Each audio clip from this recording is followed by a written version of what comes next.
Ayan guys, trabaho na naman tayo ng dito tayo sa kitchen. Problema namin dito, nasunog yung yung supply.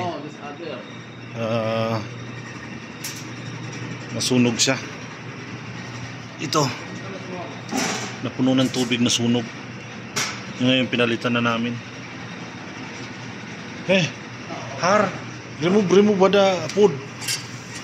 Hot. Nasunog siya, tapos may isa pa akong problema dito. Ayan ayaw rin gumana. So ang problema niya dito, itong controller niya guys, itong contactor na to, pag unang breaker naka-online agad siya. Ngayon pag sinelect mo na dito sa selector, ayaw pumalo.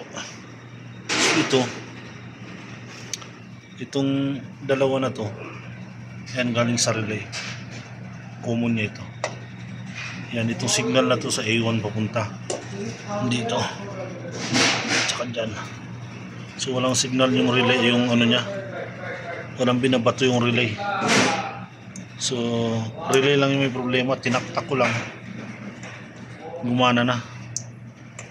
So ngayon okay na siya, mga palo na. So ganyan lang guys, troubleshooting lang ng konti, okay na. Bida na naman si Marco.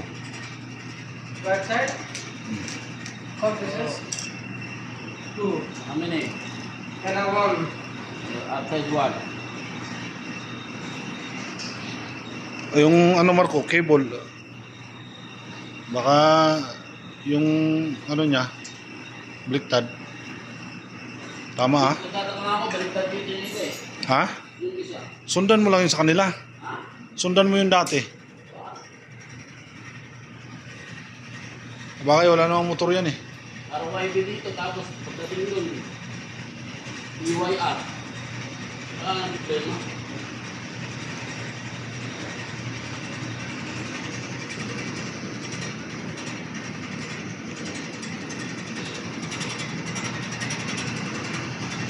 Ako lang.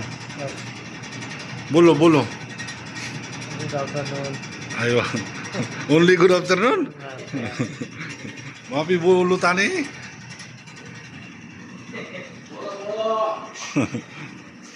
So, yan na guys. Hindi ko alam kung para saan to. Heater ng pagkain yata.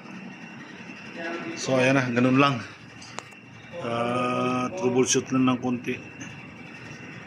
Kahit hindi mo trabaho, pagka marunong ka mag-troubleshoot, kumbaga kung hindi yun yung usual na ginagawa mo, basta marunong ka mag-troubleshoot, madadali talaga yan. So, ganun lang guys. Peace out.